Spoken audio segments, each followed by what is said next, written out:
लंबोदराय विट्टाय गणेश विघ्नेश्वराय सूर्यप्रियाय लंबोदराय विट्टाय गणेश विघ्नेश्वराय सूर्यप्रियाय लंबोदराय विट्टाय गणेश वरदाय गणनागणनाय वरदाय गणनागणनाय गजाननाय गौरीसुताय वरदाय गणनागणनाय गजाननाय गौरीसुताय लंबोदराय विट्टाय गणेश विघ्नेश्वराय सूर्यप्रियाय लंबोदराय विट्टाय गणेश विघ्नेश्वराय सूर्यप्रियाय नमो गणगणनाथाय नमो गणगणनाथाय नमो गणगणनाथाय नमो गणगणनाथाय नमो गणगणनाथाय नमो गणगणनाथाय नमो गणगणनाथाय नमो गणगणनाथाय। बोलो गणेश जी महाराज की जय। गणेश पुराण षष्ठ खंड। पहला अध्याय। त्रेता युग था। मिथिला देश के गंडकी नामक नगर में चक्रपाणि नामक एक धर्मात्मा राजा राज्य करता था। उसकी पत्नी बहुत सुंदर और पतिव्रता थी। राज्य में आय के स्रोतों की कमी नहीं थी। इस कारण राजा तो सुखी थे ही, प्रजा भी सब प्रकार से निर्भय और निरोग थी। सदैव अपने पर राजा का जय जयकार करती। लेकिन राजा की अधिक आयु होने पर उनके कोई संतान नहीं थी। उन्होंने बहुत से यज्ञ, दान, व्रत, अनुष्ठान आदि किए, लेकिन निष्फल रहे। अंत में राजा ने वन में जाकर तपस्या करने का विचार किया, लेकिन समस्या सामने थी कि राजा को किसके भरोसे छोड़ा जाए। बहुत विचार करने पर भी कोई समाधान दिखाई नहीं दिया। इसी अवसर पर महर्षि शौनक आए। राजा ने उनका बड़ा स्वागत किया तो ऋषि के प्रसन्न होने पर उन्होंने अपनी व्यथा सुनाई और फिर राजा छोड़कर वन में जाने का विचार बताया। महर्षि ने राजा की बात पर कुछ देर विचार किया और बोले, तुम्हें वन जाने की आवश्यकता नहीं है। तुम्हें पुत्र की प्राप्ति यहीं पर हो जाएगी। यह सुनकर राजा बहुत खुश हुए। बोले कि पुत्र होगा तो कब? मेरी आयु तो बीती जा रही है, मुझे सब स्पष्ट कहने की कृपा करें। शौनक बोले, हे राजा, तुम्हारे भाग में पुत्र तो है, लेकिन कोई तुम्हारा संचित पाप बाधक बन रहा है। उस बाधा का निवारण करो तो भगवान भास्कर प्रसन्न हो जाएंगे, फिर उनके बाद तुम्हारे पुत्र हो जाएगा। फिर महर्षि ने राजा को सूर्य की उपासना का विधान बताया और बोले, इसे श्रद्धा भक्ति से करने से सूर्य भगवान तुम पर प्रसन्न होंगे और तुम्हें पुत्र प्राप्ति का मार्ग बताएंगे। यह व्रत अनुष्ठान तुम्हें 1 मास तक करना होगा। हर रोज किसी ब्राह्मण को एक दुधारू गाय दी जाए और 1 लाख ब्राह्मणों को भोजन कराया जाए। अनुष्ठान पूरा होने पर सूर्यदेव की पत्नी से 1 लाख नमस्कार करना भी आवश्यक है। मुनि चले गए और राजा ने अपनी भार्या के साथ सूर्य भगवान की उपासना शुरू की। अभी अनुष्ठान संपन्न भी नहीं हुआ था कि एक दिन रानी उग्रा ने सपने में सूर्य को अपने पति के रूप में देखा और ब्रह्मचर्य खंडित बैठ बैठी। प्रातः उसने अपनी बात राजा को सुनाई तो बोले, कोई बात नहीं, मन में किसी प्रकार का विकार आने से ऐसा संभव है, किंतु मेरे मन में कोई विकार नहीं आया है, इसलिए अनुष्ठान की सफलता निश्चित है। रानी चुप हो गई, लेकिन उसे लगा कि वह गर्भवती हो गई है। धीरे धीरे गर्भ बढ़ने लगा और जैसे जैसे गर्भ बढ़ने लगा वैसे वैसे उसके शरीर का तापमान बढ़ने लगा। शरीर में बढ़ती हुई गर्मी को वह सहन नहीं कर पाई। इसके लिए उसे शीतल उपचारों की व्यवस्था हुई। फिर भी वह गर्भ के कारण उत्पन्न हुई उस जलन को सहन करने में समर्थ न थी। अंत में प्राण को संकट में जानकर उसने समुद्र तट पर गई और गर्भ को ऐसे में ही गिरा दिया। राजा ने यह बात सुनी तो बहुत दुखी हुए, परंतु उग्रा की विवशता जानकर कुछ कहा नहीं। और इधर वह गिरा हुआ गर्भ नष्ट नहीं हुआ। वह एक बालक के रूप में पड़ा हुआ रोने लगा। उसके रुदन से धरती आकाश कांप उठे। उस बालक के 3 नेत्र थे, मस्तक बहुत बड़ा और मुख रूप था।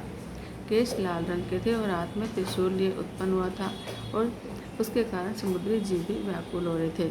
अतः समुद्र मानव का रूप बनाकर बालक को उठाकर महाराज चक्रपाणि के सामने उपस्थित हुआ। बोला, राजन, यह तुम्हारा बालक है। तुम्हारी रानी ने इसे मेरे तट पर छोड़ दिया था। इसके रोने से तीनों लोग कांप उठे। देखिए बालक कितना तेजस्वी है, इसकी ओर देखना भी दुष्कर है, इसे संभालिए। बालक को प्राप्त करके राजा बड़े प्रसन्न हुए।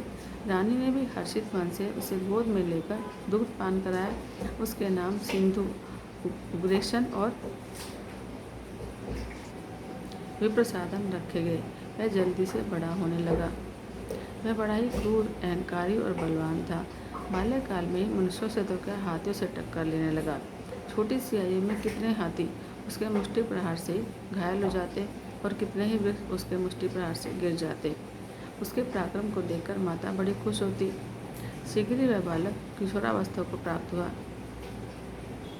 और अपने माता पिता से बोला कि मैं त्रिलोकी पर अधिकार करने के उद्देश्य से वन में जाकर तपस्या करना चाहता हूँ। आप मुझे आज्ञा दीजिए। माता पिताजी ने स्वीकृति दे दी तो उसने घोर वन में जाकर एक सरोवर के तट पर तपस्या शुरू करी। वह भूखा प्यासा रहकर घोर तप करने लगा। उसे सूर्य की उपासना करते हुए 2000 वर्ष बीत गए। भूख, प्यास, धूप, वर्षा आदि सबको सहते सहते सूखकर काटा हो गया। भगवान भास्कर प्रसन्न हुए और उससे वर मांगने को हुआ। उसने उनके चरणों में मस्तक रखकर कहा कि मैं सभी देवता, मनुष्य आदि को जीतकर तीनों लोकों पर राज्य करना चाहता हूँ और मेरी मृत्यु कभी न हो। सूर्य बोले, ऐसा ही होगा। यह अमृत पात्र ग्रहण करो, इसे कंठ में लगाए रखना। इसके रहते हुए देवता, मनुष्य, नाग, पशु कोई भी तुम्हें दिन रात, प्रभात या सायंकाल कभी भी न मार सकेगा। जब यह पात्र हट जाएगा तभी अपने अंगूठे के नखों के अग्रभाग पर करोड़ों ब्रह्मांडों को धारण करने वाला कोई अवतारी पुरुष तुम्हें मारेगा। तुम त्रिभुवन को जीतने में सफल होगे। यह कहकर सूर्यदेव अंतर्ध्यान हो गए और उसने वह अमृत पात्र अपने कंठ में धारण किया और राजभवन में आकर माता पिता को सारी बात सुनाई, जिससे वे बड़े खुश हुए। फिर उसे राजपाट सौंपकर उसको सब तरह से समर्थ देखकर वे वन में चले गए। उग्रसेन ने उग्रेशन ने राजा बनते ही राज्य के विस्तार के बारे में सोचा और राज्य के संचालन का कार्यभार अमात्यों को सौंपकर दिग्विजय के लिए निकला। थोड़े समय में ही उसने राजा को वश में कर लिया। अनेक राजा उसके वश में हो गए। जिन्होंने उसका सामना किया उसने राज्य छीन लिए और उसने क्रूरतापूर्वक रक्तपान करते हुए और सब जगह आतंक फैलाते हुए सारी पृथ्वी पर अधिकार जमा लिया। फिर उसने स्वर्ग पर आक्रमण किया और इंद्र के सारे पराक्रमों को तोड़कर देवसेना को छिन्न भिन्न कर दिया। देव नारियां अपना अस्तित्व बचाने के लिए पर्वत की कंदराओं में छिप गई। उग्रेशन ने स्वर्ग पर अधिकार करके अपने विश्वास पात्र दैत्यों को वहाँ का अधिकारी बनाया और हारकर भागते हुए इंद्र भगवान नारायण के पास पहुँचे और पुकार करने लगे तो भगवान ने उनको आश्वासन दिया और गर्भ पर विराजमान होकर स्वर्ग की ओर गए। उग्रेशन ने उन्हें देखा तो युद्ध के लिए तैयार हुआ। भगवान ने चक्र चलाया तो उसने मुष्टि प्रहार से चक्र को काट दिया।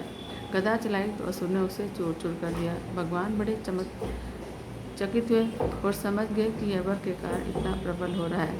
उन्होंने नीति से कार्य लेते हुए कहा, असुरराज, मैं तुम्हारे पराक्रम को देखकर प्रसन्न हूँ, कोई वर मांगो। मैं बोला, यदि आप प्रसन्न हैं तो कृपा करके मेरे गंडकी नगर में हमेशा निवास करें। श्रीहरि ने स्वीकार कर लिया। अब उसने बैकुंठ की व्यवस्था के लिए भी एक विश्वासी असुर की नियुक्ति की तो भगवान को साथ लेकर अपनी राजधानी में आया।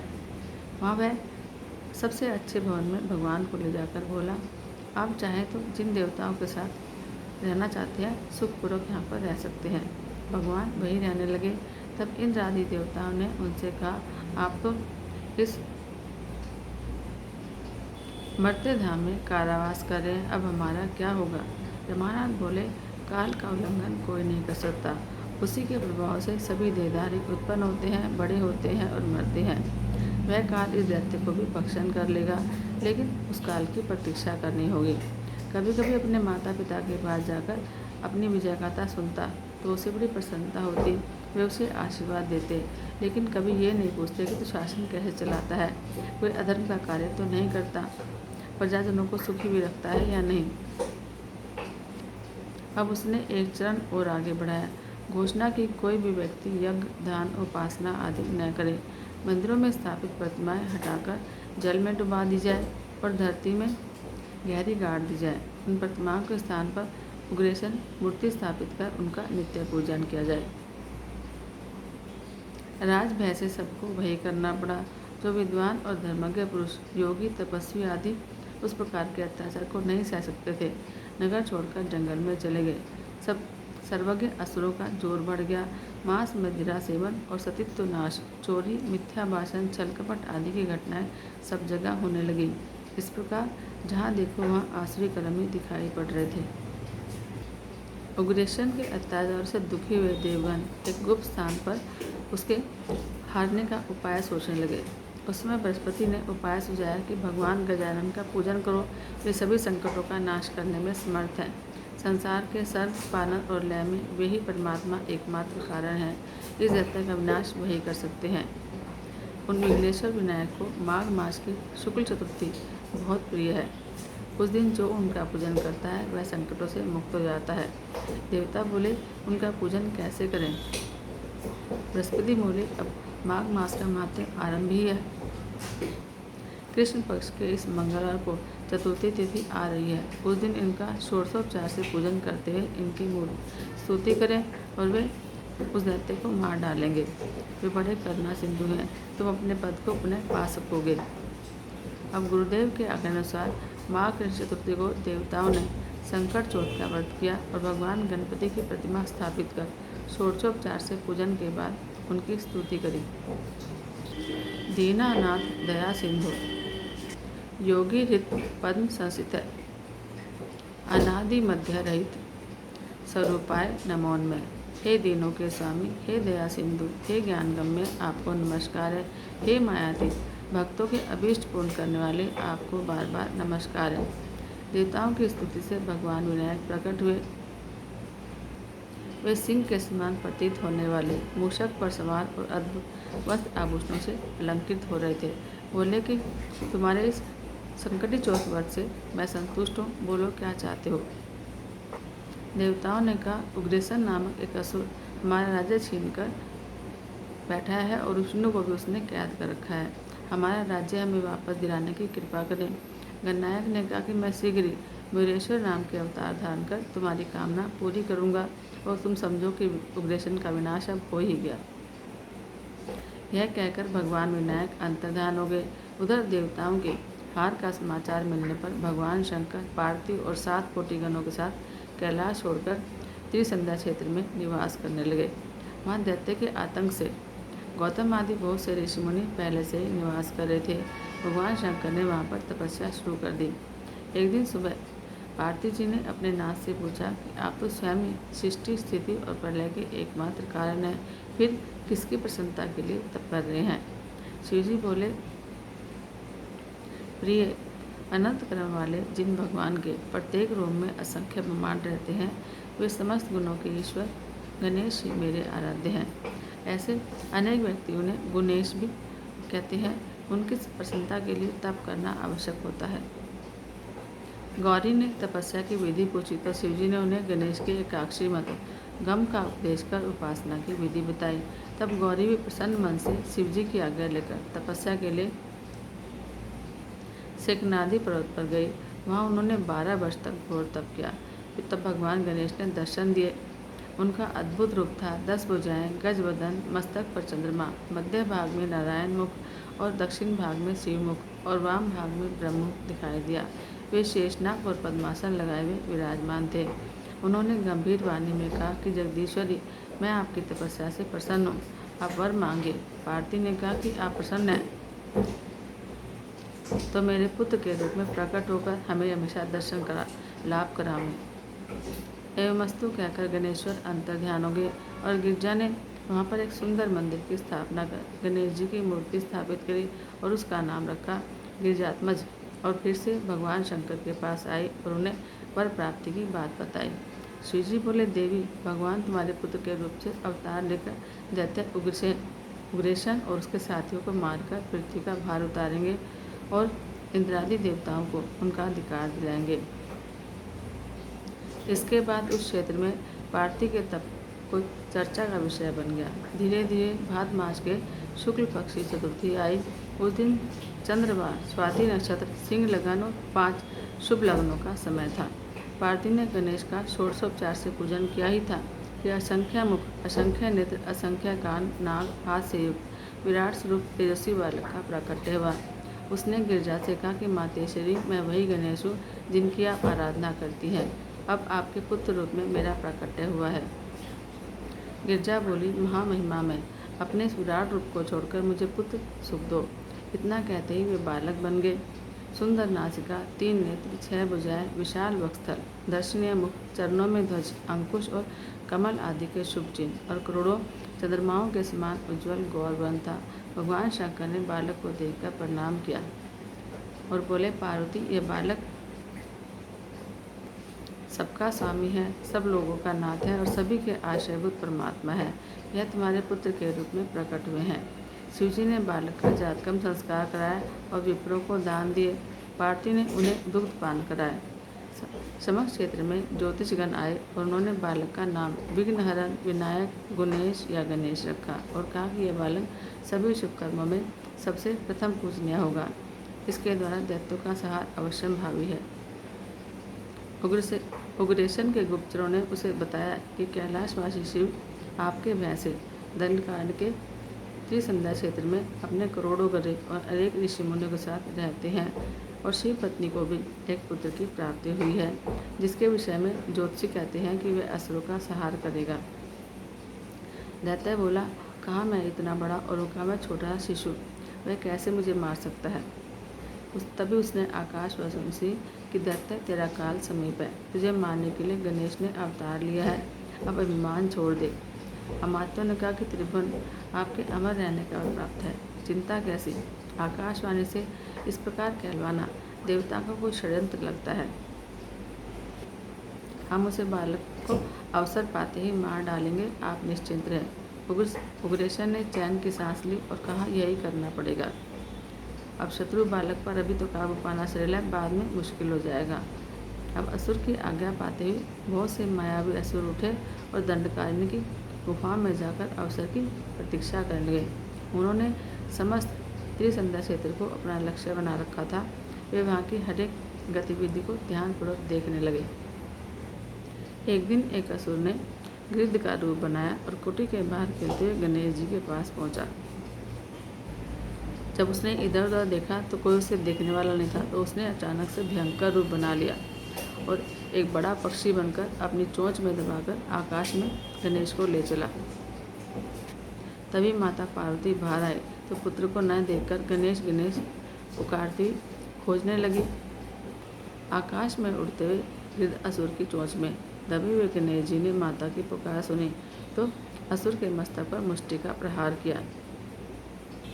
गणेश जी के मुष्टिक प्रहार से उसका मस्तक चूर्ण हो गया और वह धरती की ओर गिरने लगा और गणेश जी सुख से उसके मुख में बैठे रहे। माता ने गिद्ध सहित अपने पुत्र को आकाश से गिरता देखा तो दौड़ी। इतने में राक्षस धराशायी हुआ और माता ने पुत्र गणेश को उसकी चोंच से निकाला, अपनी गोद में ले लिया और स्तनपान कराने लगी। क्षेम और कुशल नाम के 2 असुर बड़े बलवान थे। वे भी अवसर पाकर आश्रम में घुस आए और माता पार्वती को बालक के पास बैठे देखकर दबे पांव एक कोने में जाकर छिप गए। माता बच्चे को पाले में लिटाकर कार्य से बाहर गई तो वे पालने के पास आए और बालक को उठाने लगे। तभी गणेश जी ने अपने पैर चलाए और लीला से दोनों को अपने पैरों के प्रहार से एक बार में ही गिरा दिया। उनकी हड्डी पसली टूट गई, उनके हृदय फट गए और विरक्त मन करके शांत हो गए। माता आई तो देखकर आश्चर्यचकित रह गई कि ये दोनों कहाँ से आए, कैसे आए और कैसे मारे गए। फिर उन्होंने बालक को अपनी गोद में उठाया और गणों को कहा कि असुरों के सिर उठाकर बाहर जंगल में फेंका है। 3 राक्षसों के मरने पर एक क्रूर नामक राक्षस आगे आया। वह बहुत ही क्रूर था। एक दिन उसका विकराल उसे बालक गणेश के पास खींचकर ले गया। माता जब मंदिर में पूजा करने गई और बालक गणेश बाहर खेल रहे थे तो सोचा कि यही अवसर अच्छा है और कब आएगा अवसर। वह भी मुनि बालक के रूप में उसके साथ खेलने लगा। गणपति को उसके क्रियाकलाप देखकर हंसी आई, लेकिन उसकी गूढ़ हंसी को अर्थ वह समझ न सका। कभी वह उनका कंठ पकड़ता तो कभी उनके केश खींचता। पहले तो गणेश जी ने प्रतिरोध नहीं किया, लेकिन जब असुर ज़्यादा प्रबल आहार करने लगा तो उन्होंने उसे बलपूर्वक पकड़कर उसका गला दबा दिया। फिर तो अपने छद्म छोड़कर अपने असुर रूप में आया और प्राणहीन होकर धरती पर गिर गया। माता देखकर बड़ी व्याकुल हुई और अपने पुत्र को गोद में ले लिया। अब तो व्योमासुर आकर त्रिसंध्या क्षेत्र में रहने लगा। एक दिन गणेश जी का उपवेशन संस्कार होना था। माता पार्वती के साथ निवास करने वाले ऋषि पत्नियों ने उन्हें दिव्य वस्त्र अलंकार धारण कराए और तब आदिदेव गणाध्यक्ष का पूजन पुण्यावाचन कार्य संपन्न हुआ। सभी देवताओं ने वहां आकर श्री मयूरेश्वर गणेश का पूजन किया। फिर ऋषि और विप्रों ने उन्हें आशीर्वाद दिए। उसी अवसर पर व्योमासुर ने अपने लिए उपयुक्त समय समझा। वह आश्रम के सामने एक पेड़ पर बैठकर उसे हिलाने लगा और पत्तों के हिलने से धीरे धीरे झंझावात का रूप आ गया और आंधी के कारण किसी को कुछ भी दिखाई नहीं दिया। उस समय असुर गणेश जी को पकड़कर मारने का प्रयत्न करने लगा, लेकिन गणेश जी ने उस पर आघात किया तो वह स्वयं ही शत विशत होकर गिर पड़ा। आंधी रुकी तो सबने देखा कि एक भयंकर असुर मरा पड़ा था। तब पार्वती जी ने अपने पुत्र को गोद में ले लिया और दूध पिलाने लगी। फिर तो व्योमासुर की बहन शतमहिषा आगे आई। उसको बड़ा क्रोध आ रहा था कि मेरे भाई का बदला लूंगी।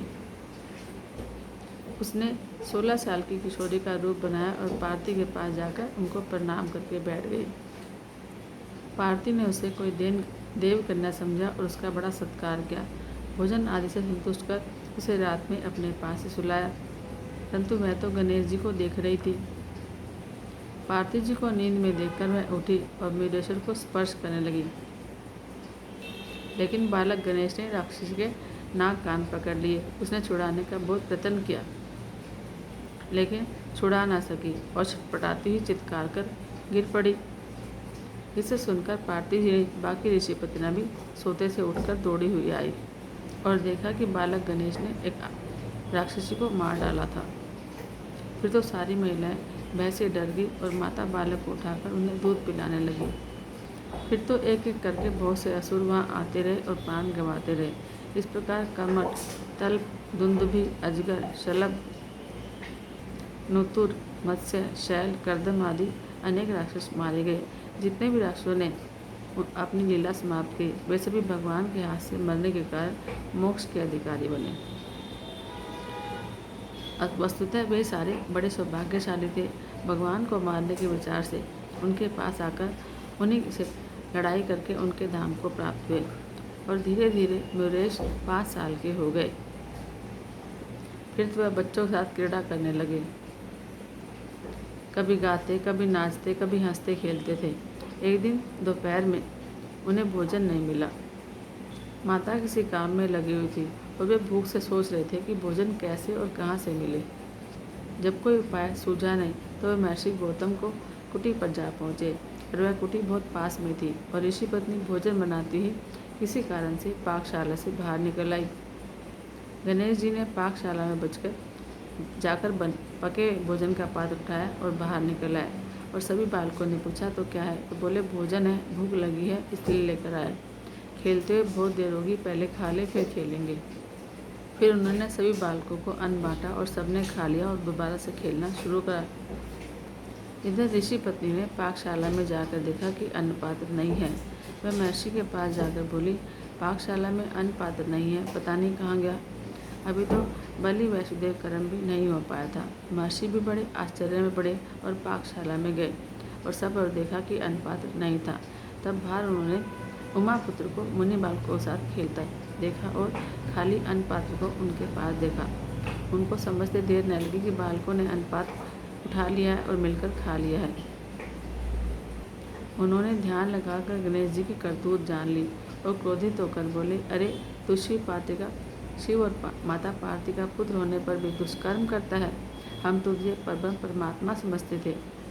इतना कहकर उन्होंने मयूरेश्वर का हाथ पकड़ा और पार्वती जी के पास ले गए और कहा कि आपका पुत्र आए दिन हमारे यहाँ उपद्रव करता रहता है। आज तो इसने हमारा अन्न पात्र चुरा लिया। बलि वैष्णोदेव आदि भी नहीं हो पाया था और सारा अन्न इसने सब बालकों के साथ बैठकर खा लिया। पार्वती बोली, महर्षि मैं तो इसके इन कामों से दुखी हो गई हूँ। इसके उत्पन्न होते असुरों ने उपद्रव शुरू कर दिए। ये बालकों के साथ खेलते खेलते इतना उलझ जाता है कि उनका पीछा ही नहीं छोड़ता। अब घरों से अन्न भी चुराने लगा है, इसको तो दंड देना पड़ेगा। यह कहकर माता ने रस्सी लेकर पुत्र के हाथ पांव बांधने शुरू करे। तो महर्षि ने कहा कि इसे बांधने की अपेक्षा स्नेह से समझाओ। महर्षि चले गए। माता ने पुत्र को दृढ़ता से बांधकर कोठरी में बंद कर दिया और बाहर आकर विश्राम करने लगी। तो ऐसा लगा कि पुत्र गोद में खेल रहा है। फिर बाहर देखा तो पुत्र को बाहर खेलता पाया, तो उन्हें बड़ा आश्चर्य हुआ। कोठरी में देखा तो वे हाथ पांव बंधे हुए वीरेश्वर वैसे ही बैठे थे। तो वे रोने लगे। उनके बालक गणेश रो रहे थे। पुनः उन्हें कठोर बनकर किवाड़ बंद कर दिए, क्योंकि बालक को सीख तो देनी ही थी। और कुछ देर के लिए ऋषि पत्नी के पास जाकर बैठी, लेकिन पुत्र के कोठरी में बंधा होने से उनका मन न लगा। वे आश्रम में लौटी तो देखा कि मार्ग में वीरेश्वर खेल रहे हैं। माता ने पुत्र को स्नेह से पुकारा कि चल घर चलकर जलपान कर ले। बालक ने कहा कि माता, वीरेश्वर तो यहाँ पर नहीं है, उसे तो आपने कोठरी में बंद करके ले रखा है। माता को ध्यान आए तो दौड़ती आश्रम में पहुंची, तो वहाँ कोठरी खोलकर पुत्र को देखा, जो रोता रोता सो गया था। माता ने उसे बंधन से मुक्त किया और हृदय से लगा लिया और स्तनपान कराने लगी। इधर महर्षि गौतम ने वहाँ से लौटकर देव पूजन शुरू किया, लेकिन यह क्या, उसके मंदिर की सभी मूर्तियाँ गणेश रूप में दिखाई दी। कहने लगे, देखो मुझसे कितनी भूल हुई।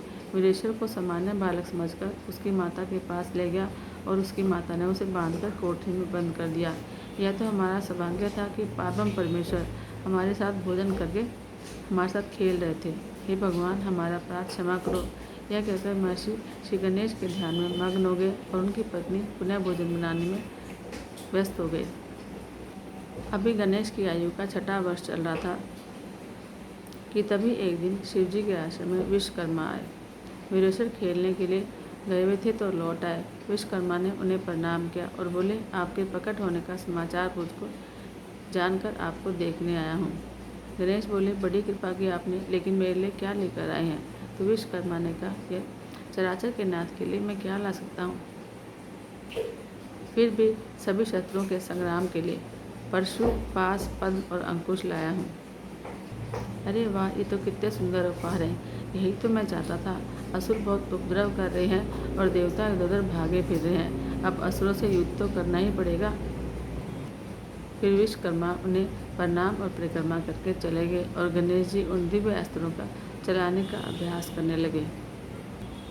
एक दिन उग्रेशन का भेजा हुआ एक दैत्य वहाँ पर आया, जिसका नाम था वृकासुर। उसने गणेश जी को देखते ही उन पर आक्रमण किया, तो गणेश जी ने उन पर अंकुश का प्रहार किया और उसकी जीवन लीला समाप्त कर दी और अपने धाम में भेज दिया। 7वें वर्ष में गणपति का उपनयन संस्कार हुआ। जोर शोर से तैयारी शुरू हुई। सभी देवता, यक्ष, किन्नर, चानर, 88,000 ऋषियों ने उस उत्सव में भाग लिया। शिवजी ने सबका स्वागत किया और संस्कार के समय सब मुनि मंत्र पाठ करने लगे। तभी वहाँ कृतांत और काल नामक 2 राक्षस आए। हाथी का रूप बनाकर वहाँ पर उपद्रव करने लगे। फिर तो बटु गणेश जी ने एक हाथी की सूंड पकड़कर मरोड़ दी और उस पर मुष्टिक प्रहार किया, जिससे वह चित्कार करता पीछे मुड़ा। तभी उसकी जोर से टक्कर अपने साथी से हुई। इससे दूसरा हाथी भी आहत हो गया। तब गणेश ने उस पर भी मुष्टि से प्रहार किया, जिससे वह व्याकुल हो गया। फिर गणेश जी ने उन्हें संभलने का अवसर नहीं दिया। वे उन पर मुष्टि प्रहार करते ही रहे और उनके प्राण पखेरु उठ गए। फिर बालक वीरेश्वर का विधिवत उपनयन संस्कार संपन्न हुआ। देवताओं मुनियों ने उन्हें बहुत से अलंकार भेंट दिए, फिर अपने अपने स्थान को चले गए। उसके बाद उनका वेदाध्ययन शुरू हुआ। गणेश जी के मुख से होने वाला सस्वर वेद गान सभी को मंत्रमुग्ध करता था। पशु पक्षी आदि भी उसे सुनकर आनंदित होते थे। फिर तो राक्षस नूतन गणेश जी का वध करने के लिए हिंसक पशु का रूप बनाकर वहाँ पर आया, जहाँ गणेश जी देवगान कर रहे थे। वहाँ आकर वह सिंहनाद करने लगा। उसके नाद से चारों तरफ हाहाकार मच गया। पर्वत कांपने लगे, गुफाएं फटने लगी। राक्षस के 3 मुख, 4 कान, 4 सींग, 5 नेत्र, 2 पूँछ और 8 पाँव थे। वह गणेश जी के सामने आकर नाचने लगा। गणेश जी उसकी ओर बढ़े तो वह उड़कर आकाश में चला गया। कभी वह खड़ा होता और कभी उड़ जाता। उसके इस पराक्रम से सभी भयभीत थे। गणेश जी उसे पकड़ने लगे तो वह वन की ओर भागा, तो गणेश जी उसके पीछे चले गए। तो वह उन्हें घोर जंगल में ले गया और गर्जना करता हुआ आकाश में उड़ गया। उसकी गर्जना से धरती काँप उठे, नक्षत्र टूटने लगे, मेघ बिखर गए। फिर जैसे ही वह धरती पर आया वैसे ही मयूरेश्वर ने पास फेंका और उसकी सारी माया नष्ट हो गई और क्षण भर में वह धराशायी हो गया। उसका शरीर चूर चूर हो गया और प्राण निकल गए। एक दिन आम के बगीचे में गणेश जी अपने साथियों के साथ खेल रहे थे। वे वृक्षों से आम तोड़कर लाते और एक दूसरे पर फेंकते। तभी एक फल उछलकर अंडे की रक्षा करते हुए एक स्त्री के सिर पर लगा। वह क्रोध से बोली, जिसने यह फल फेंका है वह कौन है? उसे देखकर गणेश जी एक वृक्ष की कोटर में जाकर छिप गए। वहाँ उन्होंने एक चमकता हुआ सफ़ेद अंडा उठाकर देखा तो वह फूट गया और उससे विशाल पक्षी निकला। उसका बड़े बड़े पंख थे और नीला कंठ था। उसके मुख से अग्नि की लपटें निकल रही थी। उसके पंख हिलाने से पृथ्वी काँप उठी और समुद्र क्षुब्ध हो गए। वह विशाल पक्षी मुनि कुमार पर पंखों से प्रहार करने लगा तो गणेश जी ने अपनी कोटर से कूदकर उसके पंख पकड़ लिए। पक्षी भी प्रबल था, उसने पंख छुड़ा लिए। तब गणेश जी और पक्षी में युद्ध हुआ और गणेश जी के मुष्टि प्रहार से वह पक्षी मारा गया। यह देखकर वह स्त्री गणेश जी की स्तुति करती हुई बोली, मैं महर्षि कश्यप की भार्या विनता हूँ। उनका पुत्र यह शिखंडी मयूर आपकी सेवा में समर्पित है। महर्षि ने पहले ही बताया था कि जो इस अंडे को फोड़ेगा वही इसका स्वामी होगा। मेरे जटायु, शयन और संपाति 3 पुत्रों को कद्रु पुत्र ने नागलोक में बंदी बनाया हुआ है। उन्हें आप मुक्त करा दें। गणेश जी बोले, आप चिंता न करें, मैं उन्हें छुड़ा कर लाऊंगा। अब तुम अपना इच्छित वर मांग लो। मयूर बोला, मुझे तो आपकी भक्ति चाहिए। एक इच्छा और है कि भैया कि आपके नाम से पहले मेरा नाम लगाया जाए और लोक में आपकी प्रसिद्धि मयूरेश्वर के नाम से हो। तथास्तु कहकर गणेश जी मयूर पर चढ़कर अपने आश्रम पहुँचे और माता पार्वती को सारी बात सुनाई। और वे ऋषि कुमार की प्रशंसा करते हुए अपने अपने घर को चले। अब गणेश जी की आयु 11 साल की हो रही थी। आम के वन में सरोवर के किनारे मुनि कुमार के साथ वे खेल रहे थे। तभी उग्रेसन का भेजा हुआ एक राक्षस जो है घोड़े के रूप में आकर उपद्रव करने लगा। उसकी भयंकर आकृति और आक्रमण देखकर कुछ मुनि कुमार सरोवर में कूद पड़े, कुछ वृक्षों पर चढ़ गए और कुछ पान लेकर भागे। तभी गणेश जी ने उस पर वज्र तुल्य मुष्टि प्रहार किया। पहले तो उसने सामना किया, लेकिन बार बार के मुष्टि प्रहार से उसका शरीर पीड़ित हो गया तो वह प्राण बचाने के लिए सरोवर में जा छिपा। यह देखकर गणेश जी ने छलांग लगाई और उस घोड़े को जल में ही दबोचा और उसको मार डाला और उसका मृत शरीर सरोवर से बाहर फेंक दिया। राक्षस को मरा देखकर सभी मुनि कुमार प्रसन्नता व्यक्त करने लगे। बोलो गणेश जी महाराज की जय। जय गणेश जय गणेश जय गणेश देवा, माता जाकी पार्वती पिता महादेव। एक दंत दयावंत 4 भुजाधारी, माते सिंदूर सोए मुसे की सवारी।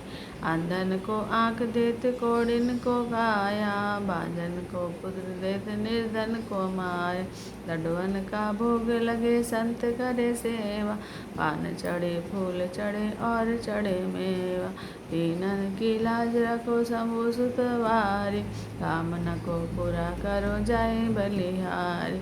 जय गणेश जय गणेश जय गणेश देवा, माता जाकी पार्वती पिता महादेवा। बोलो गणेश जी महाराज की जय।